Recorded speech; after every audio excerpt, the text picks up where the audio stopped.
Broadcasting from the business capital of the world, this is the Podcast Business News Network. And welcome back, everyone. We are creatures of connection. We crave being around people, relationships, run with a pack, if you will. But how do you know that the relationship truly supports you? And what are you going to do about it if you come to that realization thinking that, wait a minute, that really doesn't fit? It's kind of one-sided. We are going to dig into that today. And she provides so much insight every time we get together. She's an amazing psychotherapist, works with everybody from teens, children, adults, couples, on and on and on. And it's so great to have her back with us. Susie Engel is on the program. How are you doing? I'm fine, Steve. Thank you. How are you? Fantastic. And this is a topic that I feel is overlooked. And I feel from time to time people think about it in some way, but don't know how to take action or even how to process when a relationship just doesn't feel right or doesn't feel right anymore. And I'm not just talking about close relationships like partnerships and marriages and things like that. I'm talking just broadly. Beautiful. Everybody. Work relationships. Sure. Friendships. Anything like that. Yeah. Have you ever been in a situation where maybe you met somebody a few years ago and it seemed like, it was a good connection, whatever, having fun. They've got friends. You introduce yours to them and, back and forth. And then a period of time goes by and then you see it for what you see it differently. Maybe you see it for what it is. And then you say like, I thought they had it going on, or I thought they were, they're cool in a way, and like, no, they're really not. They're not me. What was I thinking? And then you kind of gravitate away from that relationship. Has that ever happened to you? Oh, yes. And I think it's natural. We have to recognize that we're maybe attracted to start a new friendship or a new relationship, whatever this is, and get to know somebody. What happens for me is I start noticing I'm not getting to know the person the way I thought the person. I'm not getting to know the person because the person isn't as open or comfortable with intimacy, not intimacy in that sense that it's right. Physical, a sexual relationship, right. But intimacy that I can be open and honest about my experiences, but that person is guarded in one way or another. And I don't think that's abnormal. I think a lot of people, and we're all guarded in some ways, but when the wall is up, I feel like I'm not really getting to know this person any further. And for me, that makes me want to just kind of let this friendship fade a little bit. If we bump into each other or do get together, that's fine, but it wouldn't involve much energy on my part. Understood. Yeah. And Yeah. it's almost as if you thought it was going to go in a different direction or maybe blossom into a little bit more of a relationship, but it's almost like you hit a brick wall. Exactly. And I get a feeling, and I think that this is part of our discussion today, is really plugging into ourselves. Because if we plug into ourselves, we'll start recognizing something isn't really sitting well. And then we can kind of assess a little more immediately than, I have some clients who say then chasing after a new friend or chasing after a new guy, if it's a boy, a man, a woman relationship or guy, girl relationship, whatever that is, fumbling a little bit. But it's like trusting ourselves to say, oh, this person isn't really meeting me where I am and is like okay to listen to my stuff, but not really sharing good information about themselves. And it makes you feel like I'm not getting to know this person. And that's not balanced. You said one word, and I want to riff on that word right now. You said trust. And more and more, especially in the last year, me personally, I've been using my intuition Yes. and using that as a barometer, a guide to kind of take a survey, inventory of what's around me, those around me, and all of that. And I don't mean this in a negative way, No. but once you start using your intuition, you start seeing things in a different way.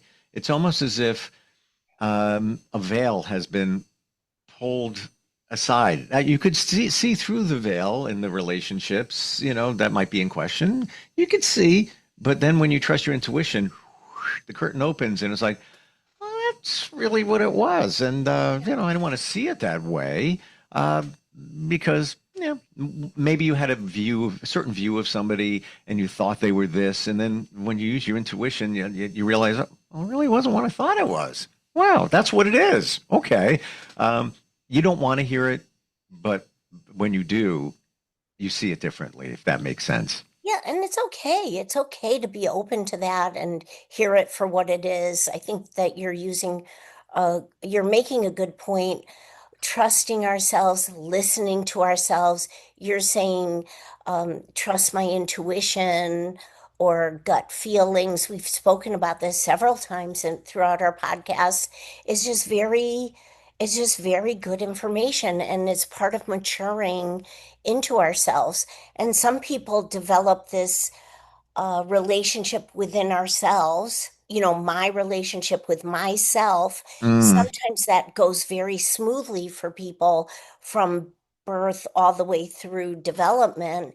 And some people, because of just day to day experiences that wound us, or, sometimes it's trauma, sometimes it's not, but it's wounding. It interferes with that development and it makes people doubt themselves too. Like, if this mm, happened to me, could it be my fault? And if it's my fault, maybe I shouldn't listen to myself. And then people are more focused outwardly instead. But these relationships, all new relationships and old relationships, are fluid, they're organic, they're not static. They're always changing. We're mm, always changing.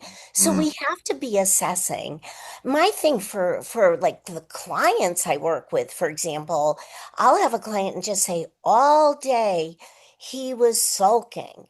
And I'll say to myself, then eventually find a way to say it in a productive way with the client, but I'll say to myself all day, you know, I think that if I picked up on somebody sulking in my circle, I would pretty much, you know, say it in a gentle, honest way. It seems like you're grappling with something.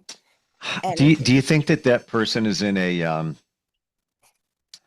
victim mode and they're so used to it and they don't even realize it? yeah, and if I were the client, right? If I were my client and all day, are you okay? What's going on? Do you need me to do anything? That's also perpetuating the person who is sulking. And it doesn't matter what gender the person is or what type of friendship or relationship this is either. It just doesn't matter. What matters to me is, why does somebody spend an entire day, which I would never do, hyper focused on this person outside of myself who's sulking?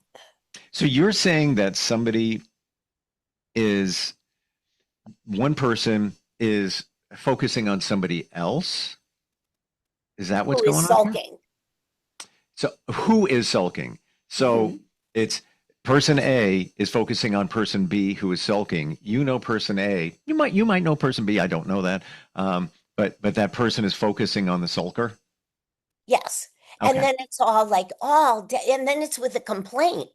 Like the person A wasn't helping her or himself either, because all day the person B is sulking, and all day, are you okay? Is there something I can do for you? What's going on? Where I would rather, in the first 10 minutes of it, which is pretty much living in the moment, if Mm, we Hmm. frame it that way. Yep. Yep. Live in the moment. It doesn't sit well with me. I mean, I don't like exerting my energy in that way, and I don't like absorbing people's energy like that. So I would say, gee, it seems like there's something happening for you. When you figure it out, let me know. And I don't mean to sound, crass, um, but I would probably say something in a diplomatic way like that, and then liberate myself from the day and go off and do something I want to do. You think that was a situation of misery loves company? Yes. Mm, Yeah. yeah. And then the external focus, it's, it's him, it's him, it's him. And I'm, as a therapist over here in the office, saying, it's you, it's you, it's you. because because you're you're um you're nurturing this, You're enabling it as opposed to, enabling it. Yeah. being positive and saying, I know you got a challenge. This person A to person B. No, you got a challenge. I understand it. I've been Yes. through a lot of that as well.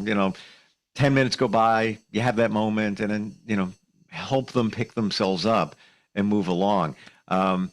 I want to talk about WIFM, WIIFM. What's in it for me? So often I'm looking at relationships a little bit differently, and I don't mean it in a self-serving kind of way, but I'm starting to look at a lot of them now, and where they're people like asking, taking, and I'm a giver. If I got something, Yes. I got concert tickets, extra ones. Hey, you guys want to go? Yeah. Blah, blah, blah. But then one day I turn around, I was like, wait a minute, that's my job here. Like, where did that? Then I started to look at it, and I even gave this advice to a close friend in their situation. What's in it for you? So, but like, what's in it for me? I think sometimes we need to take a step back and realize what we get out of a relationship. Or what's at my expense? That's a I tough mean, one to either swallow. way. Yeah, What's in it for me? Am I getting gratification? Is there balance in the relationship? It yeah. doesn't have to be equal. It's not a scorecard. Am I getting connection? This is how you started today's Hmm. discussion, when we're connecting with somebody. Sure.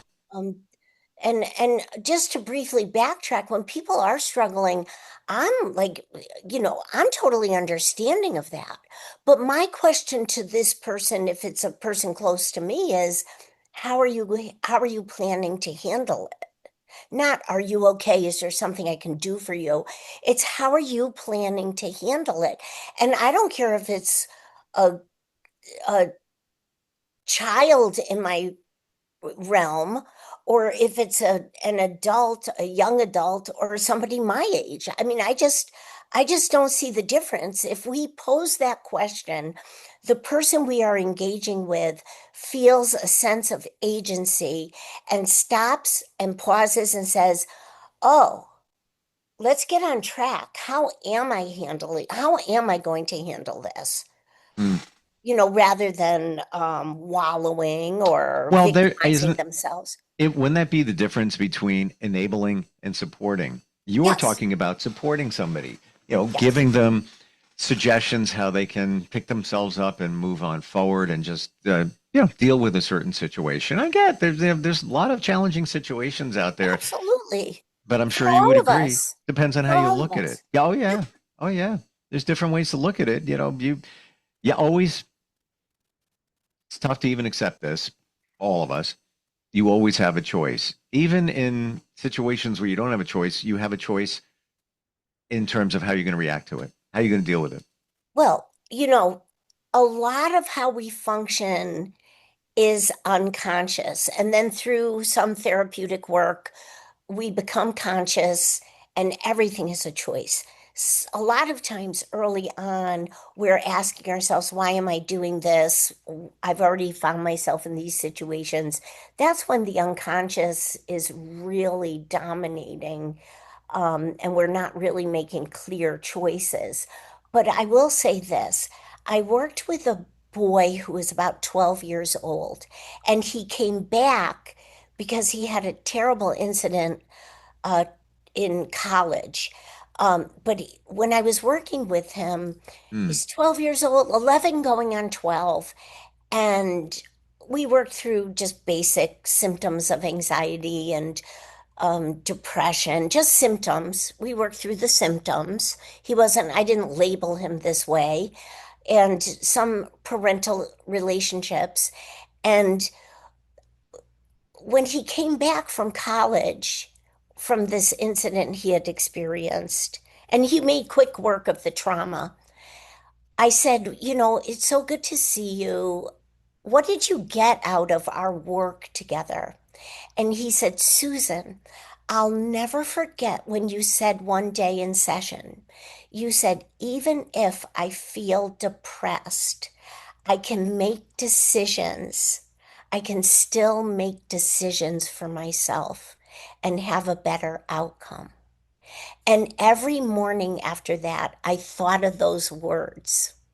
And then I didn't feel depressed. This is a college kid who had come like 6 years prior Wow. as a different stage of development. And I literally, any client who comes back after a bunch of years, I ask them, what did you get out of our work together? And it's not me, it's what they get out of it. It's what they're bringing also, and what's resonating from them to me. And then I share to them. And he said, I will never for the rest of my life forget those words. Wow. That is powerful and also shows the mark that you made on him when he wasn't even a tween. Exactly. And when you said, people need to know that they have choices, that's a great context for someone to say, even though, and this boy applied it. If for some reason, I mean, I knew for what reason, because when I share things in session with a client, it's usually what's resonating from the client to me, and then I just boomerang it back, but that's attunement, you know. You're the So, mirror. A lot of it is you're the holding up the mirror so somebody realizes what the situation is because we don't see it, especially when you're, in the weeds. and especially young people, and then older people, if they've never been clued in, it's very stimulating, but you reminded me of that story by saying that. Thank you for The sharing it. the key about this conversation, though, going back to the original subject, is, we'd rather trust ourselves and say, not that we have to end a relationship, but that something truly isn't okay. Something is not acceptable about this situation Yep. because I'm not feeling well about it. And why let it prolong for an entire day? Or why let it prolong for 2 years?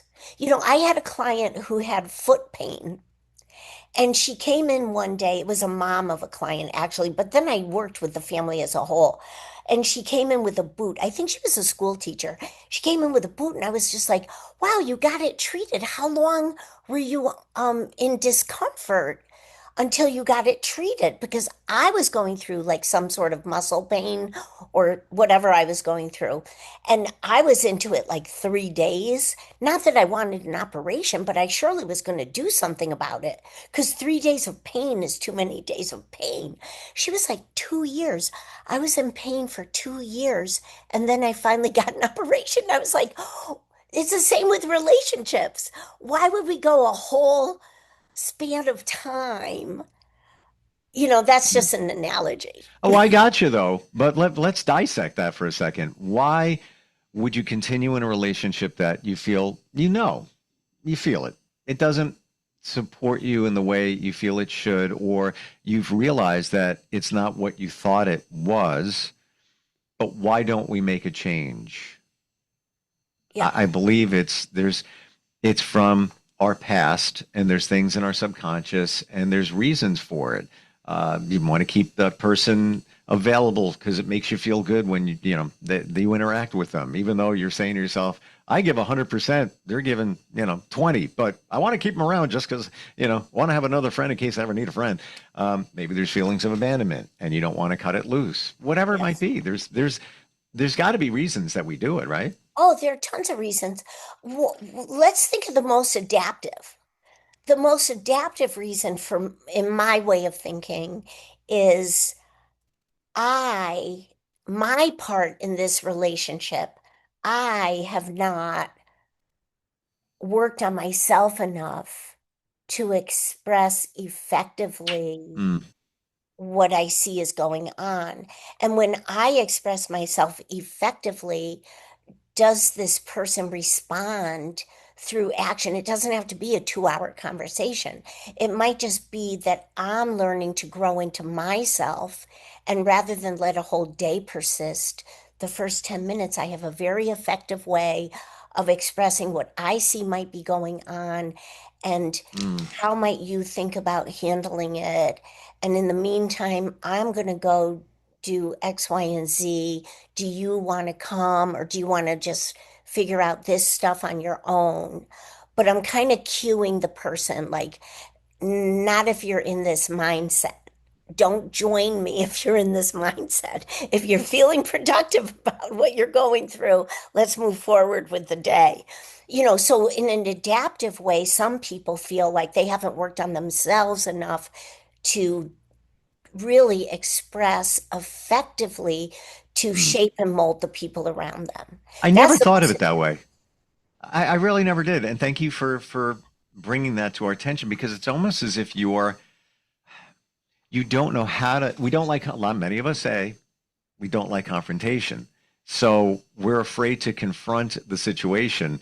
And instead of doing that, we would rather deal with it inside, but we don't realize the expense. And that's a great word you used before.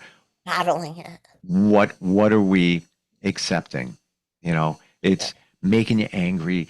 You're wasting your energy. You want to I don't mean tell them off, but just tell them how you feel in a nice way. But we're afraid to do it. So we'll sit with that.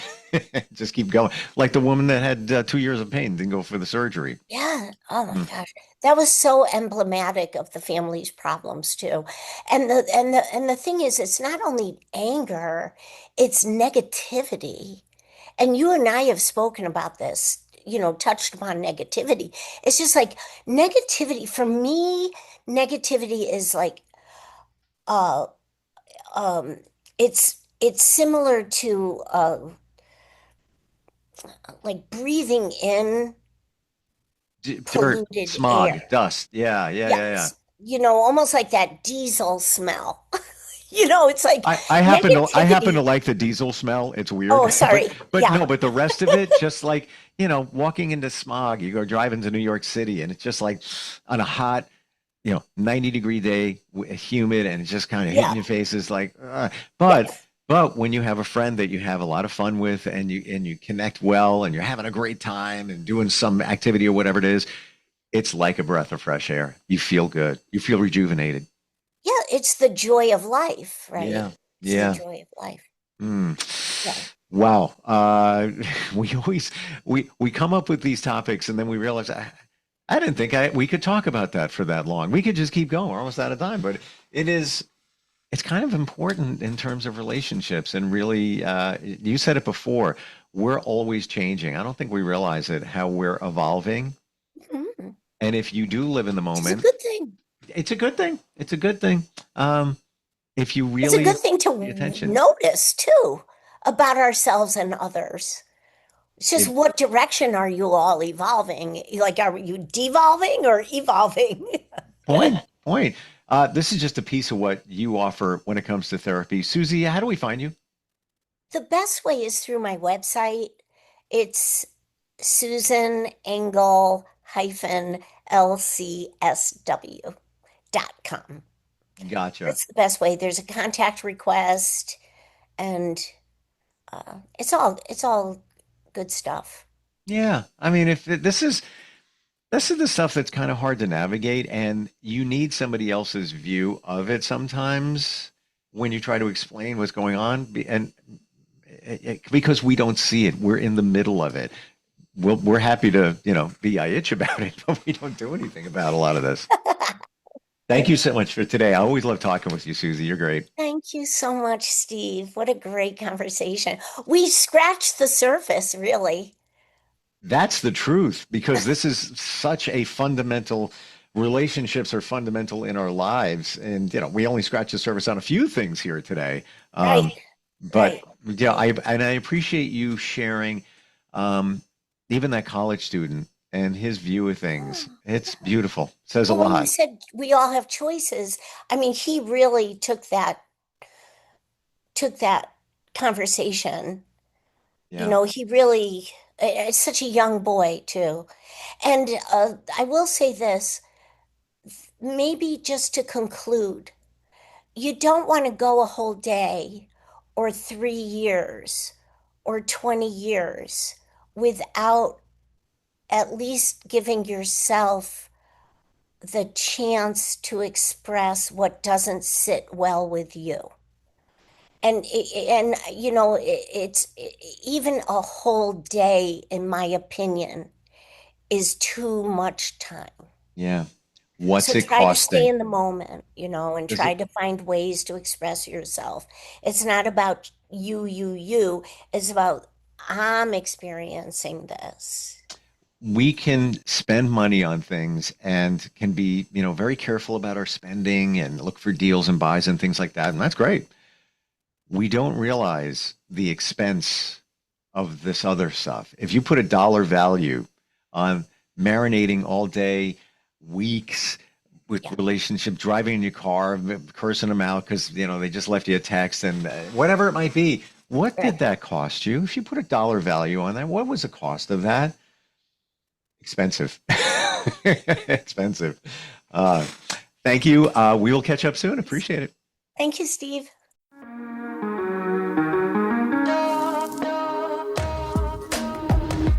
Broadcasting from the business capital of the world, this is the Podcast Business News Network.